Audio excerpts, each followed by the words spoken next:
Hello, তো সবাইকে নমস্কার। আজকে আমি নিয়ে চলে আসছি তোমাদের সাথে আইসিডিএস অঙ্গনারীর সুপারভাইজার কর্মী সহায়িকা সব কিছু সম্পর্কে। আইসিডিএসে তোমরা যারা যারা ফর্ম ফিল আপ করতে চাও এই সব সম্পর্কে একদম সম্পূর্ণ তথ্য, সম্পূর্ণ ডিটেলস, সম্পূর্ণভাবে জ্ঞান দেওয়ার চেষ্টা করব তোমাদেরকে পুরো এই ভিডিওটার মাধ্যমে। তো ভিডিওটা পুরো দেখবে, তাহলে কিন্তু তোমরা তোমাদের যেটা যেটা আইসিডিএস সম্পর্কে তোমরা জানতে চাও সবটাই কিন্তু এই ভিডিওতে তোমরা। তো চলো সবার আগে তোমাদের সাথে একটু আলোচনা করে নিই যে তোমাদের কি কি বই পড়তে হবে আইসিডিএসের জন্য। তোমাদের আমি আগে অন্য একটা ভিডিওতে পঞ্চায়েতের বই দেখিয়েছিলাম, তোমরা অনেকেই বলেছিলে যে কি কি বই পড়তে হবে, বই নিয়ে তোমরা ভিডিও চেয়েছিলে। তো আজকে কি কি বই পড়তে হবে এটা বলার সাথে সাথে তোমাদের কিন্তু আইসিডিএস সম্পর্কে সম্পূর্ণ জ্ঞানটাই দিব, যে তোমাদের কি পড়তে হবে কি পড়তে হবে না, কি যোগ্যতা দরকার, কোন সাবজেক্টগুলো পড়তে হবে, বেতন কাঠামো কত আছে, কারা কারা অ্যাপ্লাই করতে পারবে এই ফর্ম ফিল আপের জন্য, সবটাই কিন্তু একটি ভিডিওতে তোমরা পেয়ে যাবে। তো যারাই নতুন আছো প্লিজ আমার চ্যানেলকে সাবস্ক্রাইব করে দাও আমার তথ্য ও নোটিফিকেশান আগে পাওয়ার জন্য। তো আমি লাইব্রেরিতে আইসিডিএস অঙ্গনারীর অনেক বই দেখে শুনে আমার কিন্তু সবথেকে বেস্ট মনে হয়েছে দত্ত পালের আইসিডিএস অঙ্গনারী সহায়িকা কর্মী ও সুপারভাইজার এই বইটা। তো চলো, এই যে দেখো এই বইটা, এই যে বইটা দেখছো এই বইটা কিন্তু দারুণ একটা বই। আমি কিন্তু বইটা ভালো করে মানে লাইব্রেরিতে গিয়ে ভালো করে পুরো বইটা কিন্তু ঘেটে এই বইটা আমি নিয়েছি, আর আমার কাছে কিন্তু এই বইটা বেস্ট মনে হয়েছে। আর তোমাদের সাথে এটা বলি যে এই বইটা আমার নেওয়ার বিশেষ কারণটা কি।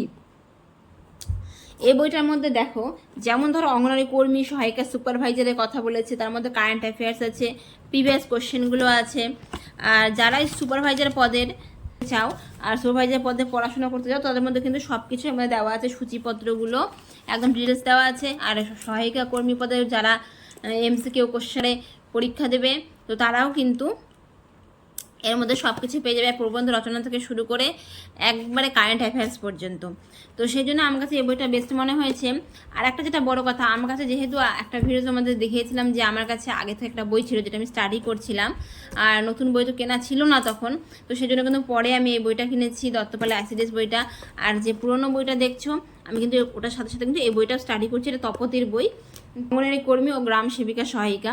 তো এই বইটা আর যে এই বইটা ওইটা আর এইটা এই দুটো বই কিন্তু আমি একসাথে স্টাডি করার চেষ্টা করছি, যেহেতু আমি তপতিরটা কিন্তু আগে থেকে স্টাডি করা শুরু করে দিয়েছি, আর আইসিডিএস যেটা আমি নিয়ে আসলাম সেটা এখনো শুরু করিনি, করব। তো তোমরা কিন্তু তপতির বইটাও বেশ ভালো, দত্তপালের বইটাও বেশ ভালো। তো তোমরা তো দুটো বই কেনা তো সম্ভব না, তো আমি এটাই বলবো তোমরা কিন্তু নতুন সিলেবাসে দত্তপালের বইটা কিনতে পারো। আর যেহেতু বইটা আমার আগে থেকে ছিল তপতির বইটা, সেজন্য আমি ওই বইটা একটু স্টাডি করছি। তো এই ছিল নতুন বইয়ের আপডেট, যে কোন বইটা নতুন সিলেবাসে আছে আর কোন বইটা পড়লে তোমাদের জন্য ভালো হবে, আর কোন বইয়ের মধ্যে কারেন্ট অ্যাফেয়ার্সগুলো আর নতুন একবারে সিলেবাসের বই সেটা তোমাদের জন্য, যেটা মানে তোমরা সব কিছু একটা বইয়ে পেয়ে যাবে। তো সেই নিয়ে তোমাদের সাথে আলোচনা করলাম। এবার চলো এবার আমরা দেখে নিই যে আমাদের কি কি শিক্ষাগত যোগ্যতা দরকার, কত শূন্যপদ আছে, আর কিসে কিসে আমরা ফর্ম ফিল আপ করতে পারবো, আর কী কী সাবজেক্ট পড়তে হবে। তো চলো আমরা এই বোর্ডের মাধ্যমে ডিটেলস ভালো করে জেনে নিই। তো চলো আমরা একটু দেখে নিই যে কোন পদে কত শূন্য পদ আছে আর কিসে কিসে আমরা ফর্ম ফিল আপ করতে পারবো। তো দেখো প্রথমে কিন্তু আমরা দেখি 16,000 পদ, তাহলে এখানে দেখো এরকম এটা কিন্তু 16,000 পদ আছে, মানে আমাদের টোটাল আইসিডিএস অঙ্গনওয়াড়ি টোটাল পদ 16,000। তো তার মধ্যে কিন্তু আমরা দেখো 15,000 এই যে 15,000 পদ কিন্তু অঙ্গনওয়াড়ি কর্মী আর সহায়িকার জন্য আছে, আর দেখো 1000 পদ আছে সুপারভাইজারের জন্য। তাহলে কিন্তু দেখো 16,000-এর মধ্যে বেশি মানে প্রচুর, 15,000 শূন্য পদ মানে প্রচুর পদ কিন্তু খালি অঙ্গনওয়াড়ি কর্মী আর সহায়িকার, আর খালি 1000 পদ কিন্তু সুপারভাইজারে আছে। কিন্তু আমি তোমাদের ডিটেলস ভাবে বলবো যে কোন কোন পদে তোমরা অ্যাপ্লাই করতে পারবে, কোন কোন পদে কি যোগ্যতা দরকার, কি সুযোগ সুবিধা আছে। তো চলো আমরা একটু ভালো করে দেখে নিই। তো দেখো এই যে কর্মী যেটা আছে, কর্মী পদে কিন্তু প্রথমে আমাদের লাগছে কত, মাধ্যমিক, আমাদের যোগ্যতা লাগছে মাধ্যমিক। আর সহায়িকা পদে কিন্তু যোগ্যতা লাগছে 8 পাস। তো এখন তো ঘরে ঘরে কেউই আর অশিক্ষিত বসে নেই, কারণ অনেকেই তখন 8 পাস বা মাধ্যমিক উচ্চ মাধ্যমিক করে বসে আছে। তোমরা কিন্তু নিঃসন্দেহে এই কর্মী বা সহায়িকা পদে কিন্তু ফর্ম ফিল আপ করতে পারো। আর এখন যেটা কিন্তু বেতন কাঠামো আছে, বেতন কাঠামো কিন্তু ভালো আছে, যেহেতু তোমরা তো জানো যে 8 দিনের মধ্যে 5,000 টাকা বৃদ্ধি করে দেওয়া হয়েছে। তো দেখো কর্মীদের কিন্তু বেতন এই যে 15,000, তোমরা দেখতে পাচ্ছ কর্মীদের কিন্তু বেতন দেখো 15,000, আর সহায়িকাদের বেতন দেখো 13,000। তাহলে কিন্তু বেশি একদম হেরফের নেই কর্মী আর সহায়িকার মধ্যে। কর্মীদের কিন্তু দেখো 15,000 আছে আর সহায়িকা কিন্তু 13,000। সুপারভাইজারের জন্য কি পদ লাগবে? স্নাতক পাস লাগবে, মানে বিএ পাস। তোমরা বিএসসি হোক বিএ হোক যে কোনো সাবজেক্টে তোমরা বিএ পাস করো না কেন, তোমরা কিন্তু এই সুপারভাইজারের জন্য অ্যাপ্লাই করতে পারবে। আর এটার বেতন দেখো, এটার বেতন কিন্তু 45,000। তাহলে চিন্তা করো এটার বেতন কত? 45,000 থেকে শুরু হচ্ছে। আবার দিয়ে বৃদ্ধি পেলে কিন্তু প্রায় 65,000 মতো বেতনের পরিকাঠামো চলে যাবে এই সুপারভাইজারের পদে। আর সুপারভাইজারের জন্য কিন্তু শুধুমাত্র 1000 পদ আছে তোমরা দেখলে। আর তারপর দেখো এক্সাম প্যাটার্নটা চলো তোমাদেরকে একটু বলে দিই। যেটা সুপারভাইজারের এক্সাম প্যাটার্ন আছে সেটা কিন্তু প্রথমে এমসিকিউ কোশ্চেন হবে, মানে যেটা প্রিলিমস হবে। প্রিলিমসটা কিন্তু তখন 100-এ হবে। তোমরা দেখতে পাচ্ছ প্রিলিমসটা কিন্তু আমাদের 100-এ হবে, যেটা বাছাই করা হবে। যতজন এর মধ্যে সুপারভাইজারে ফর্ম ফিল আপ করবে ওর মধ্যে কিন্তু বাছাই করে নেওয়ার জন্য জাস্ট কিন্তু এই এক্সামটা, প্রিলিমসটা জাস্ট বাছাইয়ের জন্য। তারপর চলবো মেন্সে। মেন্স কিন্তু হবে 400 নাম্বারের। তোমরা দেখতে পাচ্ছ মেন্সটা কিন্তু আমাদের এই 400 নাম্বারের হবে। কিন্তু মেন্সটা 400 নাম্বারের মধ্যে বলি তোমাদের কি কি হবে। ফার্স্টে তোমাদের ওর মধ্যে হয়ে যাবে ইংলিশ কিন্তু 100 নম্বরের মধ্যে এক্সাম হবে। তারপরে নেক্সট 100 কিন্তু হবে অ্যারিথমেটিক মানে পাটিগণিতের মধ্যে, আর 100 নম্বর হবে জিকের মধ্যে, আর 100 নম্বর হবে রিজনিং এর উপর। তো তোমরা কিন্তু এই মোট টোটাল 400 নম্বর পরীক্ষা দিতে হচ্ছে। তারপরে দেখো এই 400 নম্বর যখন তোমরা প্রিলিমস দিলে তারপরে তোমাদের মেইনস দিতে হবে। মেইনস দেওয়ার পর চলে আসতে হবে তোমাদের ইন্টারভিউ দিতে হবে 50 নম্বরে। তারপরে কিন্তু তোমাদের মেধা তালিকাটা প্রকাশ হবে, তখন তোমাদের ডকুমেন্টস দেখে কিন্তু তোমাদেরকে নেওয়া হবে। তাহলে তোমরা বুঝতে পারলে যে স্নাতক পদের সুপারভাইজার দেবে তোমাদের জন্য কোন কোন এক্সাম দিতে হচ্ছে। এটার প্রস্তুতি কিন্তু এখনই শুরু করতে হবে, আর এটার প্রস্তুতিটা কিন্তু বেশ হার্ড আছে, এক্সাম প্যাটার্ন আছে অনেক। আর যেহেতু এটার মধ্যে মানে যেহেতু সুপারভাইজারের পোস্ট তোমরা তো বুঝতেই পারছো এটা কিন্তু এতটাও ইজি হবে না। আর যেটা যেহেতু আইসিডিএস এর একটা সব থেকে উপরে একবারে পোস্ট, তো এটার জন্য কিন্তু যথেষ্ট তোমাদের খাটতে হবে আর ভালো করে কিন্তু পড়া স্টাডি করতে হবে। আমি চলে আসলাম অঙ্গনওয়াড়ি কর্মী সহায়িকার সাবজেক্ট নিয়ে, যে অঙ্গনওয়াড়ি যারা কর্মী বা সহায়িকার ফর্ম ফিল আপ করবা তোমাদের কি কি সাবজেক্ট পড়তে হবে। ওইদিকে আমি চলে আসলাম অঙ্গনওয়াড়ি ও কর্মী সহায়িকা নিয়ে, যে তোমরা যারা যারা কর্মী ও সহায়িকা যেহেতু অনেক প্রচুর পদ আছে, তো এখানে তো অনেকেই ফর্ম ফিল আপ করবে। তো এখানে কি কি সাবজেক্ট পড়তে হবে, এখানে কিন্তু সুপারভাইজারের মতো অবশ্যই পড়তে হবে না, এখানকার পরিমাণটাও অনেক কম, মানে তোমাদের পড়াটাও কিন্তু ওখান থেকে চাপ এটা অনেক কম হবে। তো দেখো প্রথমত পড়তে হবে জনস্বাস্থ্য পুষ্টি, এই ব্যাপারটা কিন্তু ভালো করে পড়তে হবে। তারপরে চলে আসতে হবে গণিতটা কিন্তু পড়তে হবে। আর গণিত তো জানোই যে পাটিগণিত মানে অ্যারিথমেটিক থেকেই পড়তে হবে। সাধারণ জ্ঞান আসবে, প্লাস প্রবন্ধ রচনা আসবে। এটাতে কিন্তু এই যে অঙ্গনওয়াড়ি কর্মী সহায়িকার কিন্তু এই যে 90 দেখছো, এই 90 নম্বরে কিন্তু এক্সামটা হবে। ফার্স্টে যেটা তোমাদের এমসিকিউ এর কোশ্চেন হবে সেটা কিন্তু ওএমআর শিটে দিতে হবে, আর সেটা কিন্তু 90 নম্বরে হবে। মানে যে তোমাদের যে সাবজেক্টগুলো পড়বা এটা কিন্তু 90 নম্বরে তোমাদের এক্সামটা দিতে হবে, আর 10 নম্বর থাকবে কিন্তু ইন্টারভিউ। তো তোমাদের 90 নম্বরের মধ্যে কিন্তু 50 নম্বরে একটা প্রবন্ধ রচনা দিতে হবে। 90-র মধ্যে কিন্তু 50 নম্বর চলে আসবে একটা প্রবন্ধ রচনা। এই পুষ্টি বিজ্ঞানের উপরে জনস্বাস্থ্য পুষ্টির উপর কিন্তু একটা রচনা আসবে 15 নম্বর, সেটা তোমাদের লিখতে হবে। তো তোমাদের যে সাবজেক্টগুলো এগুলো ভালো করে পড়লে কিন্তু তোমরা 90 নম্বরের তোমরা কিন্তু অ্যান্সার ভালো করে দিতে পারবে। যারা সুপারভাইজারের ফর্ম ফিল আপ করবা তোমাদের কি কি সাবজেক্ট পড়তে হবে চলো সেটা একটু দেখে নিই আমরা বই থেকে। আর বই আমি হচ্ছে কর্মী সহায়িকা আর সুপারভাইজারের সব তথ্য একটা বইয়ের মধ্যেই পাবো, সেই বইটাও চলো একটু দেখে নেই, যেটা তোমাদের জন্য সব থেকে বেস্ট হবে আর যেটাতে তোমরা সবকিছুই একটা বইয়ের মধ্যেই পেয়ে যাবে। তো দেখো আমি চলে আসলাম প্রথমেই এই যে আইসিডিএস এর বই, মানে আমি যে বইটা কিনেছি, তো এই বইটা আমার কাছে সব থেকে বেস্ট মনে হয়েছে। আমি অনেক কয়েকটা বই ঘেটে দেখেছি, এই বইটা কিন্তু বেস্ট। আইসিডিএস এই দেখো integrated child development service anganwadi কর্মী সহায়িকা সুপারভাইজার, এর মধ্যে কিন্তু 3টাই পেয়ে যাবে। যারা কর্মী বা সহায়ক পদে ফর্ম ফিল আপ করবে তারাও এটা পড়তে পারবে, বা যারা সুপারভাইজার পদে ফর্ম ফিল আপ করবে তারাও কিন্তু এই বইটা পড়তে পারবে। এর মধ্যে দেখো সব কিছু আছে, বিগত বছর প্রশ্ন উত্তর 2024 পর্যন্ত আছে। আইসিডিএস এর গুরুত্বপূর্ণ তথ্য আবার কারেন্ট অ্যাফেয়ার্সও কিন্তু আছে। আর বইটা কিন্তু দত্ত ও পালের, জয়শ্রী পাবলিকেশন। বইটা দেখো ভালো করে দেখে নাও তোমরা, আর তোমরা যদি বুঝতে অসুবিধা হয় তোমরা কিন্তু এটা স্ক্রিনশট করে রাখতে পারো। এই বইটা কিন্তু তোমরা দোকানে গেলেই কিন্তু পেয়ে যাবে, যে কোনো লাইব্রেরিতে। বইটা কিন্তু বেশ ভালো।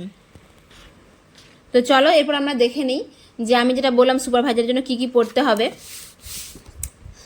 তো এই যে দেখো প্রথমে আমি চলে আসছি এই যে সূচিপত্রে দেখো এর মধ্যে দেখো সব দেওয়া আছে, বিগত বছরের প্রশ্নোত্তর আছে, পুষ্টিবিজ্ঞান, ভারতীয় ইতিহাস, ভৌগোলিক উপাদান। সুপারভাইজারের জন্য যেহেতু কিন্তু 400 নম্বরের এক্সাম হবে, তো এটা তো কিন্তু তোমরা ওটা জানো যে এর মধ্যে কিন্তু পড়াটা বেশি পড়তে হবে কর্মী আর সহায়িকার তুলনায়। তো এখানে কিন্তু পুষ্টিবিজ্ঞান থেকে ভারতের ইতিহাস, ভূগোল, বিজ্ঞান, প্রযুক্তি, সংবিধান, দেখছো গণিত, অবজেক্টিভ ইংলিশ, প্রতিবেদন, ট্রান্সলেশন, রিজনিং, কারেন্ট অ্যাফেয়ার্স আর মন্ত্রিসভা সম্পর্কে, এগুলো কিন্তু সবটাই তোমাদের করতে হবে। আর এটা আর একটা কথা বলবো, যারাই সুপারভাইজার পদে ফর্ম ফিল আপ করবে, খালি কিন্তু এই বইটা পড়লে হবে না, তাদের কিন্তু আরও একটু পড়তে হবে। আর ধরো তোমাদের যেমন এটা যেমন ICDS এর, হ্যাঁ, এই যে দেখছো তোমরা দত্ত ও পালের বই, তো দত্ত ও পালের বইয়ের সাথে সাথে কিন্তু আরও পড়তে হবে। তোমরা যদি ICDS এ আরও 1-2টো বই পাও তো পড়বে। তার সাথে সাথে কিন্তু এর পাটিগণিত যে বইগুলো আছে সেই অঙ্কগুলো ভালো করে স্টাডি করবে, প্লাস এই বইয়ের অঙ্কগুলো স্টাডি করবে, মানে তোমাদের আরও এক্সট্রা 1-2টো বই পড়তে হবে। তার সাথে ইউটিউবে বা অনলাইনে যেসব ক্লাসগুলো হয় সেগুলো তোমরা কিন্তু জয়েন্ট অবশ্যই হবে, কারণ এই যেহেতু এটা সুপারভাইজারের পদ বলে কথা, এটাতে কিন্তু কোশ্চেনটা যথেষ্ট হার্ড হবে, তো এটাতে কিন্তু তোমাদের পরিশ্রমটাও অনেক করতে হবে। তারপর দেখো আমি চলে এসেছি যে পাঠ্যসূচিতে, এখানে কিন্তু যে প্রবন্ধ রচনা দেখছো, প্রবন্ধ রচনা পড়তে হবে। আর তোমাদের তো বলেই দিলাম, যেটা তোমাদের মনে করো সুপারভাইজারের মেন্স পরীক্ষা হবে সেটা তো পাঠ পাঠ করে আসবেই।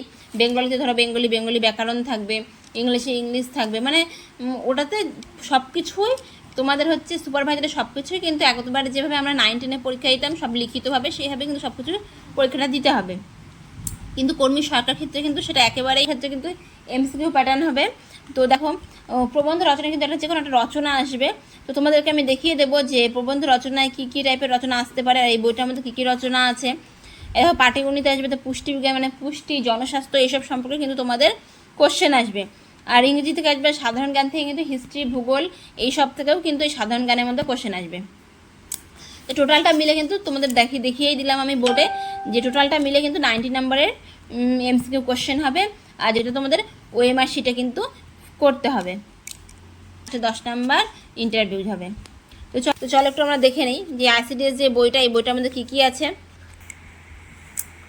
তো দেখো এই যে প্রবন্ধ রচনার মধ্যে এই যে ভারতীয় মহিলা সুরক্ষা আইন, শিক্ষা প্রতিষ্ঠানের রাজনীতি, সরকার, যে বর্তমান যুব সমাজ, দেখো সব প্রবন্ধ রচনাগুলো কিন্তু আছে, যেটা কিন্তু তোমরা কর্মী সহায়িকা পদে ফর্ম ফিল আপের জন্য কিন্তু একটা প্রবন্ধ রচনা লিখতেই হবে।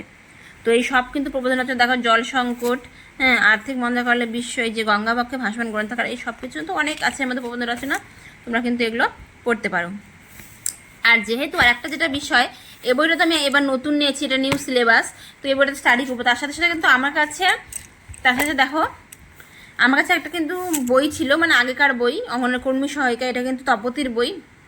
আর এবারও কিন্তু আমি নতুন সিলেবাস তপতির দেখলাম, তো যেহেতু আমার এটা পুরনো সিলেবাস একটা বই আছে, সেই জন্য কিন্তু আমি দত্তপালের বইটাই নিয়েছি। তো চলো এই বইটা একটু দেখিয়ে দিই। এই বইটার মধ্যে কিন্তু বেশ অনেক কিছু পড়ার আছে। আমি যেমন ধরো ওই বইটা স্টাডি করবো, তার সাথে সাথে কিন্তু এই বইটা স্টাডি করবো। তো তোমাদের যদি একটা জায়গায় 2টো বই থাকে, তোমরা অবশ্যই কিন্তু স্টাডি করবে, কারণ যত বই তোমরা পড়বে বা যত বই পড়ে পড়ে দেখবে, সেটা কিন্তু তোমাদের জন্য তত ভালো হবে। যেমন দেখো এই বইটার মধ্যে ওই যে অঙ্গনারী ও পুষ্টি বিষয়ক প্রশ্নোত্তর, স্বাস্থ্য সম্বন্ধীয় প্রয়োজনীয় তথ্যের মধ্যে কিন্তু আরও ডিটেলসভাবে দেওয়া আছে, কারণ সব বই তো একভাবে দেওয়া থাকে না। তো সেই জন্য যতটা তোমরা বই ঘাড়ে বা যতগুলো বই পড়বে সেটা তোমাদের জন্য ভালো হবে। আর তার সাথে সাথে আমি বলবো তোমরা যে বইগুলো পড়বে, বইগুলো পড়ার সাথে সাথে কিন্তু তোমরা একটু অনলাইনের ক্লাসগুলোও কিন্তু দেখবে, আর তোমার ইউটিউবেও তো অনেক ক্লাস দেখায়, তো সেগুলোও কিন্তু দেখবে, তাহলে কিন্তু তোমাদের জন্য সুবিধা হবে। কারণ পড়াশোনাটা কিন্তু খালি একটা বইয়ের মধ্যে সীমিত থাকলে হয় না, তোমরা চারদিক দিয়ে যত শিক্ষা জ্ঞান অর্জন করতে পারবে তোমাদের জন্য কিন্তু ততই ভালো হবে। তো তোমাদেরকে আজকে আমি এই ভিডিওর মাধ্যমে দেখিয়ে দিলাম যে তোমাদের কি বই পড়তে হবে, আর ICDS-এ কী কী যোগ্যতা দরকার, কারা কারা কোন পদে, তো কারা কারা সুপারভাইজারের পদে বা কারা কারা কর্মী সহায়িকার পদে ফর্ম ফিল আপ করতে পারবা, আর কী কী সাবজেক্ট পড়তে হবে। তো তোমাদের যদি এই ভিডিওটা ভালো লাগে তো অবশ্যই কিন্তু আমার চ্যানেলটিকে সাবস্ক্রাইব করে দিও। তো এই নিয়ে তোমাদের ICDS অঙ্গনওয়াড়ি নিয়ে যদি আরও কোনো কোশ্চেন থাকে তো আমাকে অবশ্যই কমেন্ট করে জানাও। আর আমার এই ভিডিও ভালো লাগলে প্লিজ লাইক ও শেয়ার করে দিও। আজকের মতো আমি একটি ভিডিওর মধ্যেই ICDS অঙ্গনওয়াড়ি সকল তথ্য আপনাদেরকে দেওয়ার চেষ্টা করলাম। তো আপনাদের মনে যদি কোনো কোশ্চেন থাকে বা আমি যদি কোনো কিছু বলতে আমার যদি বাদ থেকে যায়, তো তোমরা অবশ্যই কমেন্ট করবে, তাহলে তোমাদেরকে আরও ভালো থেকে ভালো ভিডিও দ্বারা আমি চেষ্টা করব। আর এইভাবেই যারা আমার ভিডিও দেখছে এইভাবে পাশে থেকো, আমার সাথে থেকো। আজকের মতো এতটুকুই, নমস্কার।